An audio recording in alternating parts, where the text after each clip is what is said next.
That's me, Franny. And we're rolling. Are we rolling? And we're rolling.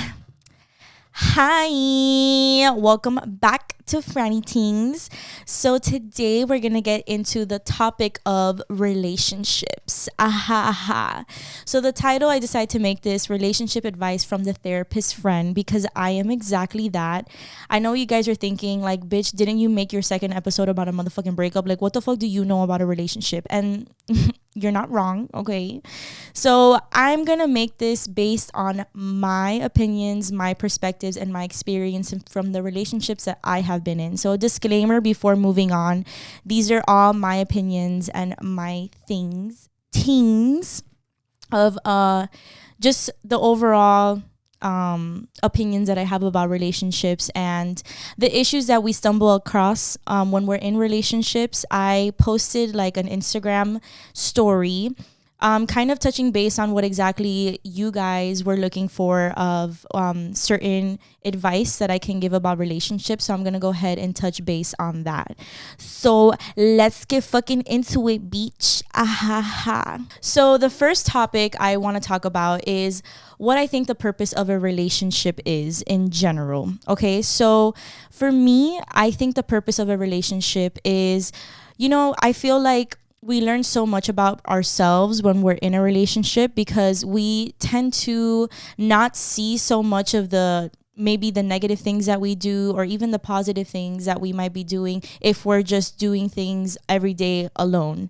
When you're in a relationship, you tend to be more vocal, more vulnerable, and you tend to show sides that maybe you're not used to showing as an individual, but as like a team, okay?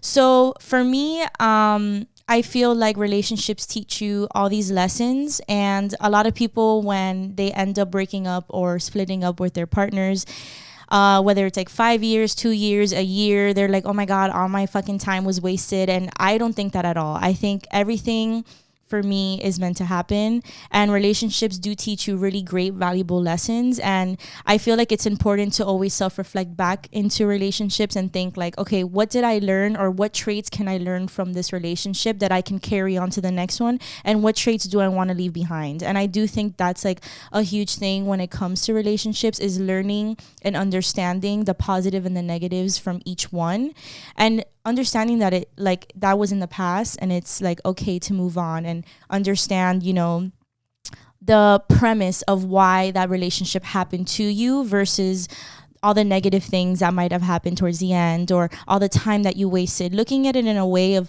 how did this relationship benefit me is going to really change your mindset and understand, how it benefited you. And then there you can go ahead and move on. And I feel like every time you exit a relationship, whether it's a friendship, a significant other, a work partnership, you learn so much about yourself and what you want around you.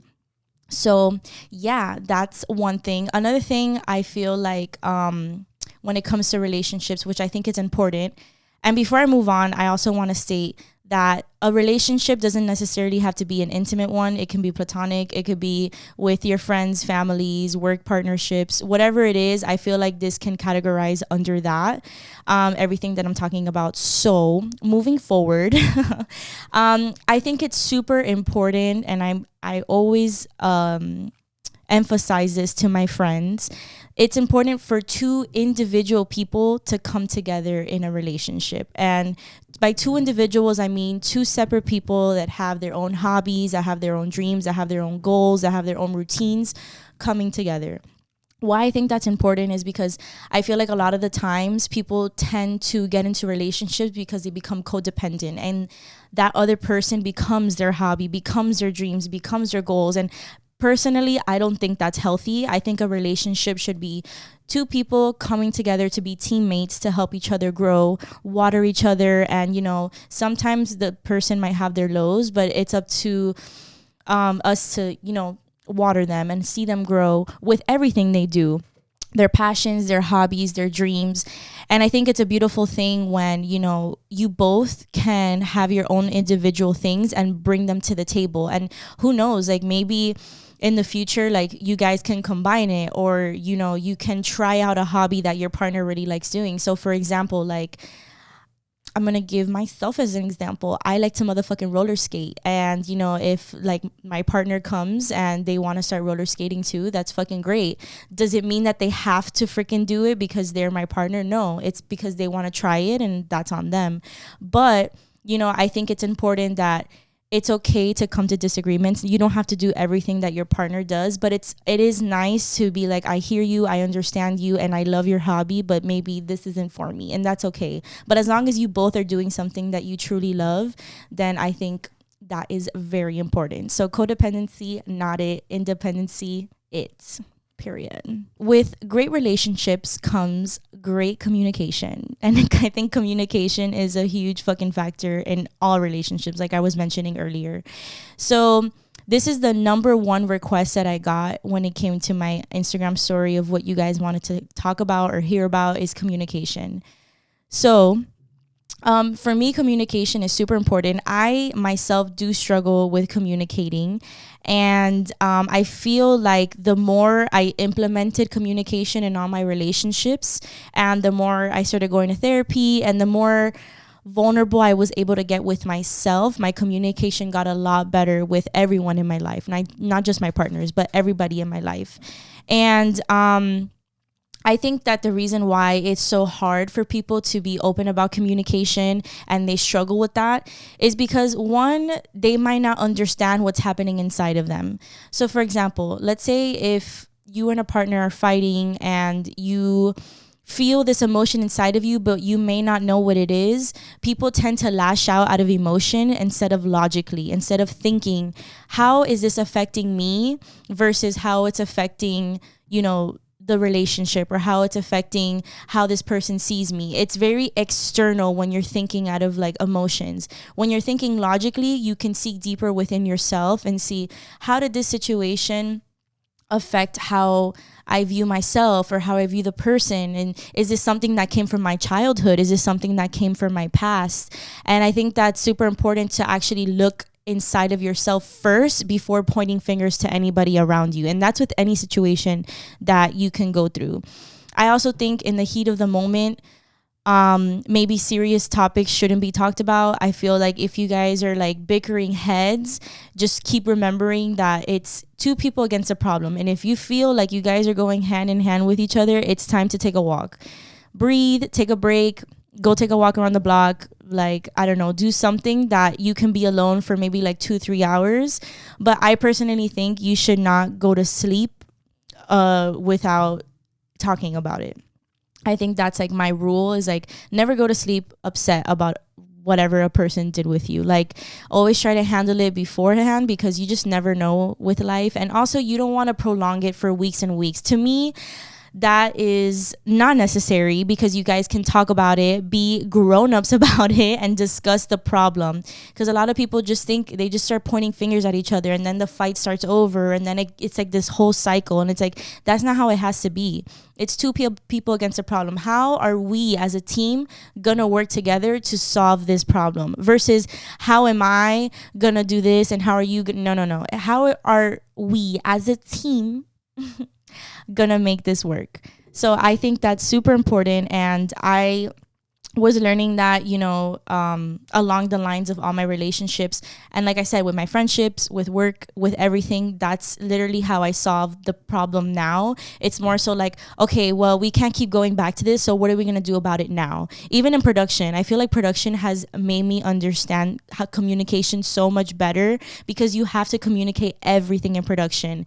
Every single little thing, you have to make sure everybody's on the same page.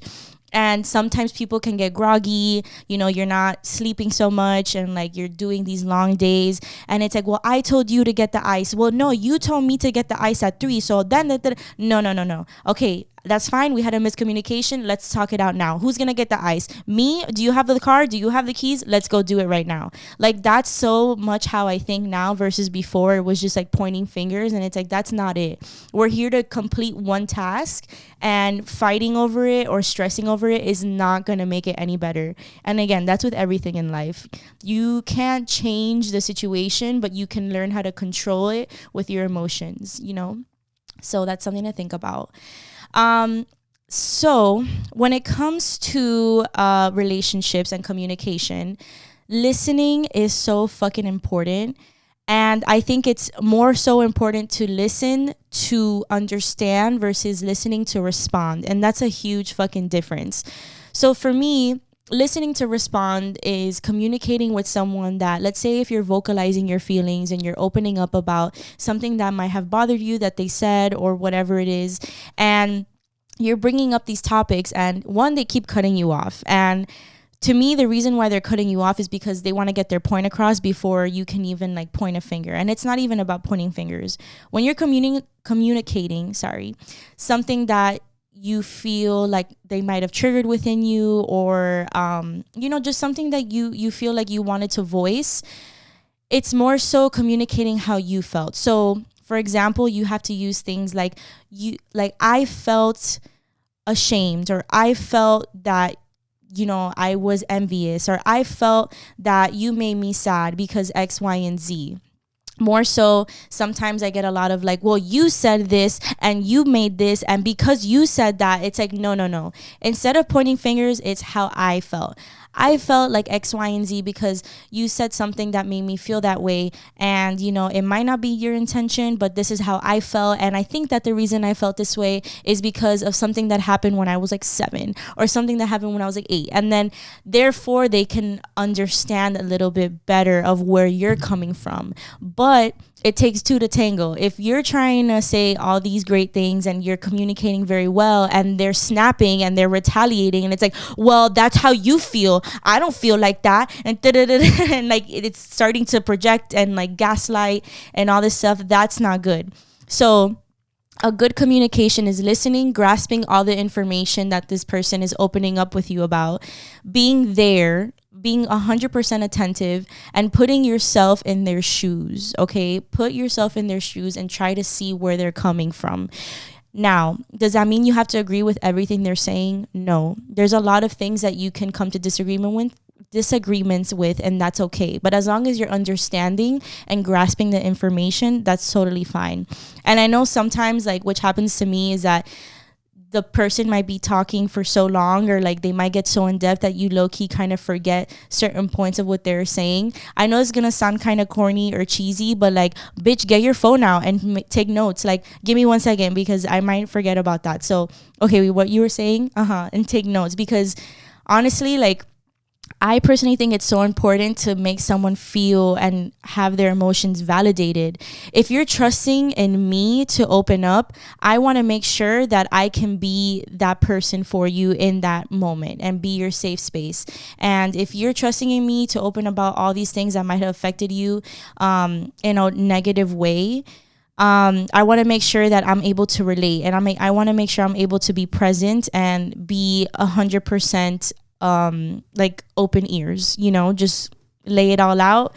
So I think it's really important that we take into consideration to always be attentive of that and make lists or whatever you need to do to really grasp the information the person is telling you. Do that, and don't listen to respond, listen to understand. Because what happens a lot is when people start doing that, they start making lists in their head of how they can bring up something in the past that's going to defend themselves and their ego, versus how they can listen and understand and be like, oh, like, I maybe see where she's coming from.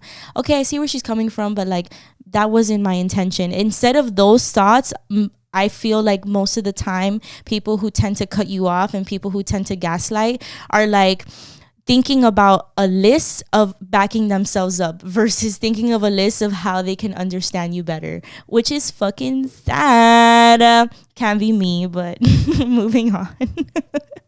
The next thing I wanted to talk about, which happens to me all the fucking time, I think this is my biggest thing I struggle with when it comes to relationships, is expectations.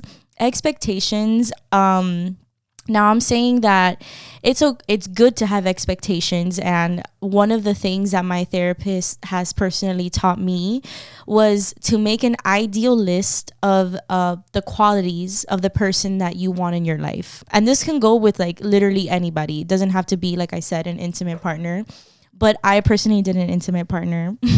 So you make an ideal list of exactly what you want in a person. And I'm actually going to put it on the screen because I actually still have it. So you make the ideal list and you kind of look at it, you see what type of qualities you want. So I'm going to give some examples of my qualities. So I said like good communicator, emotionally intelligent, hardworking, has dreams, has goals and aspirations, has hobbies, is independent. So those are a few things that I listed there, but I'll have the full list now. So with that, you look at it, you dissect it, and then you look at yourself in the motherfucking mirror. Is this person that I listed right here, is this me? Because how are you going to attract an energy that you can't put out? Now, I'm not saying that, you have to attract the same exact person as you. Now, I'm not saying that. But these are just qualities, base qualities that you really want within a person. And if you don't even have those within yourself, then forget about anyone around you. You need to work on yourself. And if those are qualities that you want to attract, you need to work on those for yourself. It's time to date yourself. And, I was talking to my friend Mari about this the other day, that sometimes I find it so sad when women are like chasing men and women are like doing the most to get a male's attention. And it's like, girl, like, if only you use that time to work on yourself, if only you use that time to like start a business, bitch, make a website, like, I don't know, like go to the gym, like find a hobby, like do things that truly make you happy. Because at the end of the day, like, how are you going to attract a great positive person and all these things that you want if you're not that? So if you struggle with seeing those qualities within yourself, you need to work on you, and maybe it's time to focus on you and kind of like make that list about yourself now. So that's one of the things I did to help myself like really know what I want, because like before, I would say a couple years ago, I really struggled with understanding what I wanted in life, within a partner, within myself, bitch. So I have been doing a lot of self-work and self-love to push me to that limit and see exactly what I want. And now I know exactly what I want. And luckily to say, like, I feel like I have it right now. So, I feel like definitely it's going to take time and patience, and it's going to come out of nowhere, and you're going to be very grateful for that. But this also goes hand in hand with what past relationships teach you. So I really do think I believe in timing and I believe in the universe, and it's crazy.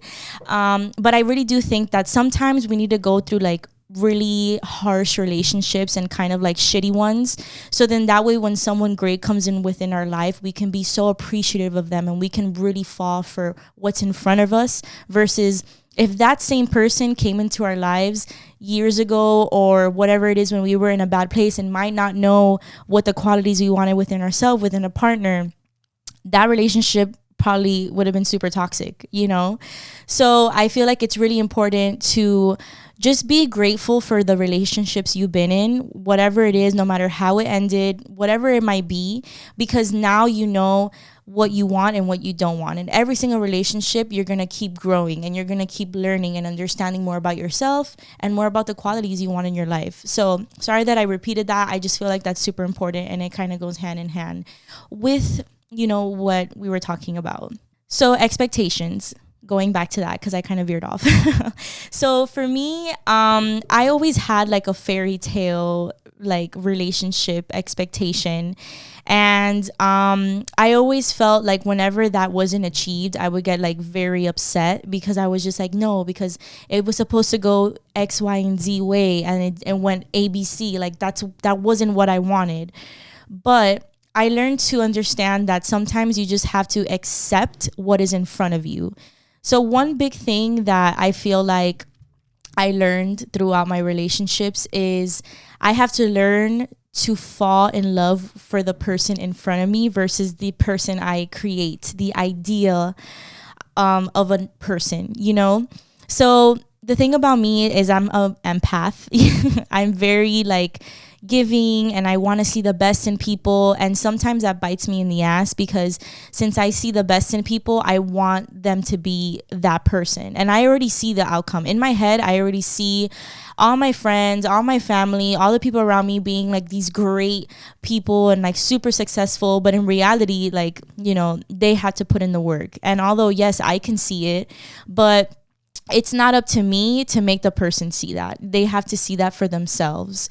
And one thing I struggle with is like, let's say if like my past partners weren't doing something that I know that they can be doing better to better themselves as an individual, I would get upset. And it's like, why would I get upset if they don't want that for themselves? And like, I can't change that, which is now I'm starting to learn that. And I feel like from when I was single to now, like, I just like was going on dates and like meeting different people and talking to different people. And like, it's crazy how my mindset switched so much because I would see what's in front of me. I would see what they brought to the table. And I'm like, yeah, like this ain't it, chief. It's not like, so because of my understanding of that list I created and understanding what I wanted and then understanding that, I can't fall for the idea of someone. They might be super cute and yeah, you're cute, but if you can't carry a conversation, if you can't be emotionally intelligent, if you can't do all these things that I wanted, like, why would I try to create this false scenario and this magical scenario in my head? Like, no, I have to fall for what's in front of me. But sometimes what's in front of you is very beautiful, and that's how you know you are where you're supposed to be. Sometimes what's in front of you might be too good to be true. Damn, that was so hard to say. But just know that self-sabotaging is a real thing, so don't be doing that. If you feel like you're in the right place and you're like, oh my god, like, where's the catch? There is no catch. Enjoy it. Enjoy the moment, live in it, bask in it, and just know you deserve to be loved and the other person deserves to be loved too, no matter what relationship it's in. Expectations. Remember to fall for what's in front of you. Don't fall for the idea of someone because that version does not fucking exist, bitch. It's okay to know that, you see the best in everyone because, that's literally me. I see the best in every little fucking person in the world. But you just have to understand that you have to look at yourself in the mirror and give yourself that energy too, because sometimes that happens. And this is going off relationships, but this is just a personal thing that I can struggle with sometimes when it comes to like being an empath. Sometimes you want the best for everyone and you don't put that same energy within yourself. And that goes a lot with like feeling that you're not worthy enough and like all this past childhood trauma.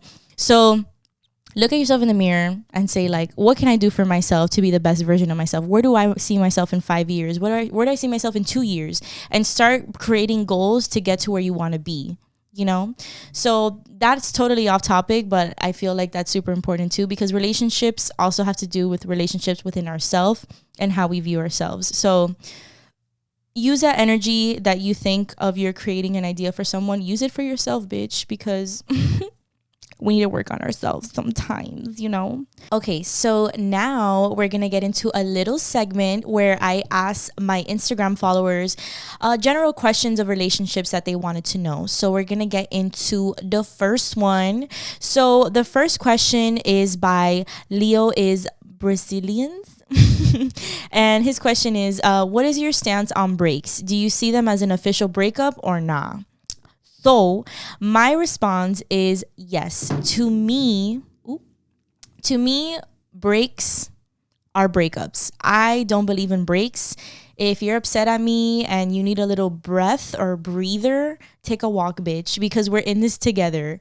I don't believe in breaks. I think breaks are just excuses to have your cake and eat it too. If you're in a relationship, I think it's like I said, like a teamwork thing. I can't just, if I'm on set, I can't just walk off because I don't like one thing about the set. I can't just give up in the middle of it because I just don't agree with certain things. It's like I have to work through it and maybe understand it for the next time I'm on another set. I can be like, okay, in the last set, they had this that I didn't like. So if I see those patterns happening, maybe I should work for another company. Maybe I should find another job.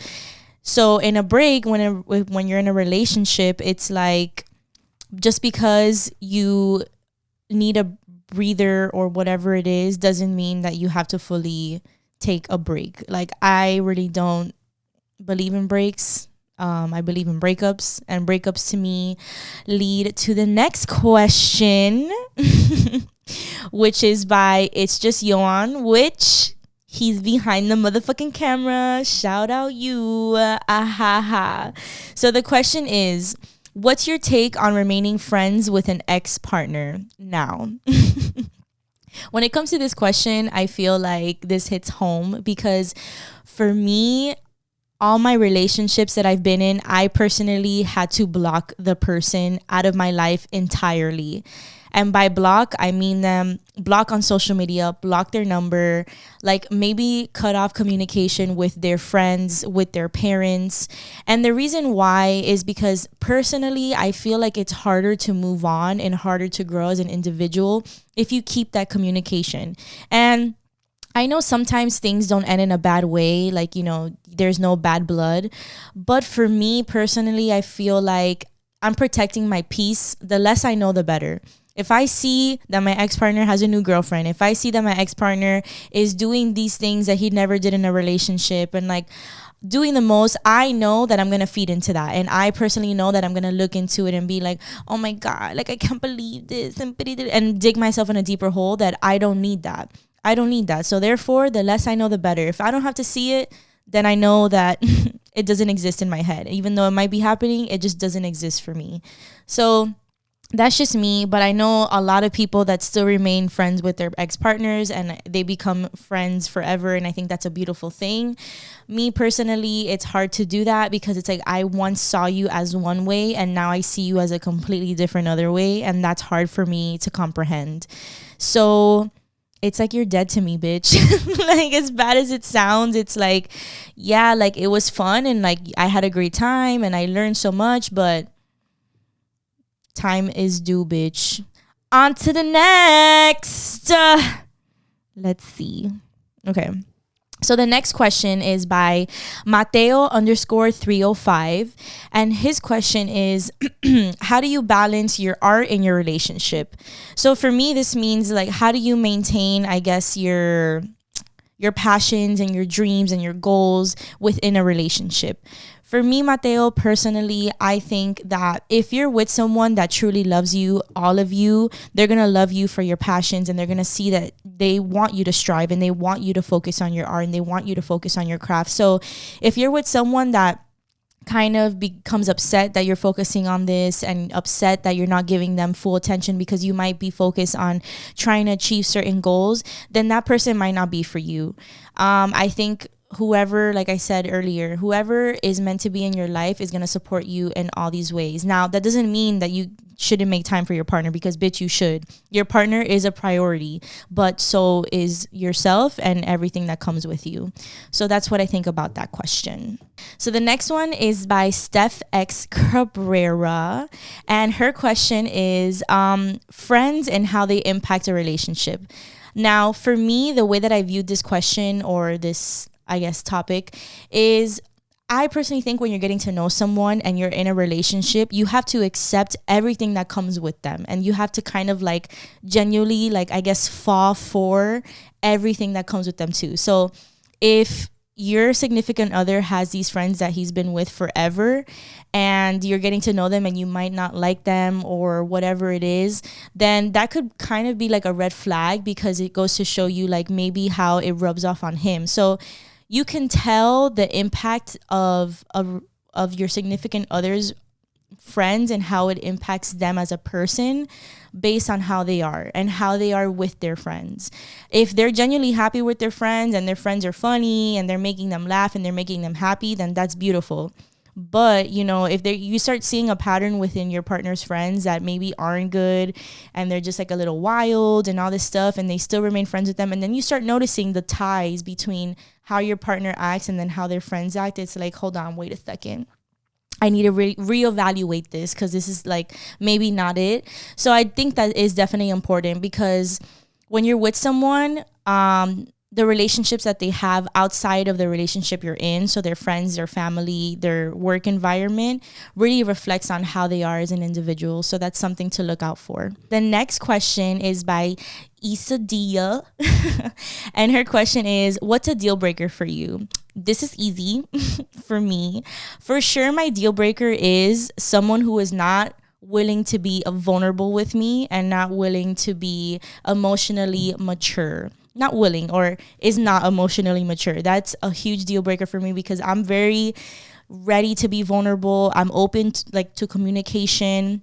So if that person isn't about that life, I don't know if I can do it, because I'm the complete opposite of that. And I have dealt with people, in relationships and outside of relationships that are not willing to be vulnerable with me and not willing to communicate. And it's not it. It's not a good time. So yeah, that is a deal breaker for me. So the next question is from Johnny Say Word. So his question is, how can I balance my needs while also trying to compromise for the needs of my partner? So I feel like I kind of answered this with Mateo's question. So I think it's important to focus on yourself and your needs first. Yes, if you have your passions, you have your routine, for sure focus on that. And I know when a partner is involved in that, sometimes we do tend to have to compromise for certain things, like maybe waking up earlier or staying up later to see them, and those little things. But to me, the compromise has to be worth it. It has to be worth it. And you have to make sure that both sides are compromising and putting in the same amount of energy into the relationship. So it's important for both sides and both parties to be able to see that energy being reciprocated, and go ahead and make compromises based on that. So that is my answer to that. Okay, guys, that is it for this episode. I know she's a little shorter today, but I feel like it was very quick and to the point. I didn't want to make it so in depth because when I go in depth, I'd be going off on tangents. And I feel like some of these things I already talked about in my previous podcast. So if you liked it, go ahead and show us some love. Like, comment. If you're on YouTube, if you're on Instagram, go ahead and show this some love. Share it. So stay tuned for the next episode, and I hope you guys are enjoying my podcast thus far.